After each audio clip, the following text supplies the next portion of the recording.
Shalom, assalamu alaikum. I just wanted to make a clip in response to the headlines that the Saudi Arabian government, together with Yemen and the United States, prevented the bombing of 2 synagogues in the Chicago area.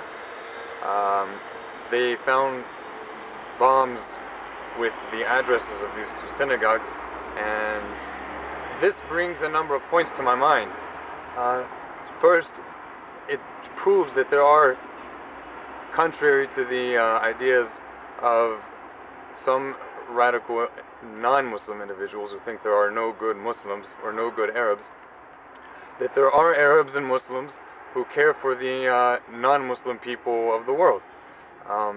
It also proves that the the hatred that exists towards Jews in the land of Israel, the Holy Land, is irrational, because there are Muslims as well as non-Muslims, but currently it's largely Muslims, so-called, you might want to say, that whether or not the Jews live in the Holy Land, in Palestine, or whether they live anywhere else, they hate the Jews. And I get an inkling that many of those who celebrate the death of Jewish civilians here in the Holy Land when there have been terrorist attacks here, they're the same ones who would probably also celebrate the killing of innocent Jews in the United States, in their synagogues and their places of worship, where they worship the one God, the God of Abraham. Now,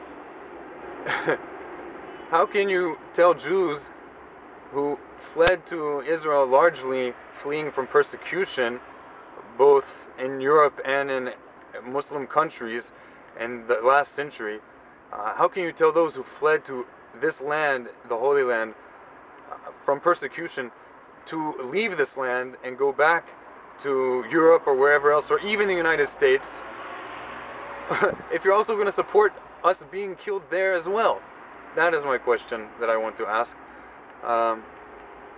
And also take into consideration that when you continue to threaten and act upon threats of harassing and killing Jews throughout the world, you're only encouraging them to come to their ancient homeland, which in our prayers we have daily been saying for the past 2,000 years and more, how we long to live and worship the God of Abraham in this holy land, together with the righteous of the nations.